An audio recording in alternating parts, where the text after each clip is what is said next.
you know, I always like to start out interviews with telling us about Megan and her life and how great she made this world. Absolutely. Megan was she always had goals. She always drove towards those goals. In middle school, she was a runner, one of the top in the nation. Wow. Her team came in first place for the Illinois State Championship in middle school. Yeah. And she really led that team. She was a leader by example. She was diagnosed with pediatric brain cancer, diffuse midline glioma, her freshman year of high school. And later in the late half of her junior year, she had a recurrence that ended her in a wheelchair. But as an athlete, she always was re-examining her goals and making new adjustments to that. So she took up wheelchair racing.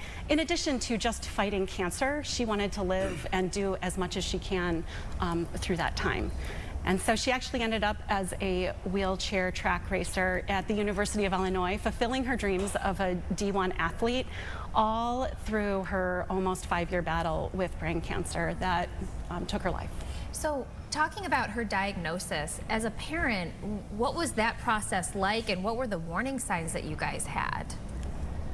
Well, that's the scary part. There weren't a lot of warning signs. She actually, it was, like Karen said, it was her freshman year. She ran a cross-country race on a Saturday morning and then went to homecoming Saturday night. After party, woke up the next day and just didn't feel right. Her legs were heavy. We thought maybe it was she just had a really long day. She was tired. She was dehydrated. And less than 24 hours later, we were in an emergency transport to Lurie Children's because she had, through the day, lost the ability to walk. What? Was starting to lose feelings in her hands, and went straight into an MRI to surgery to remove a tumor from her spinal cord. Did something happen to trigger that, since it happened so quickly? No. Nope. Just a very aggressive form of cancer that grew quickly. When we look back, maybe 2 or 3 weeks prior to that, she was complaining about some shoulder pain.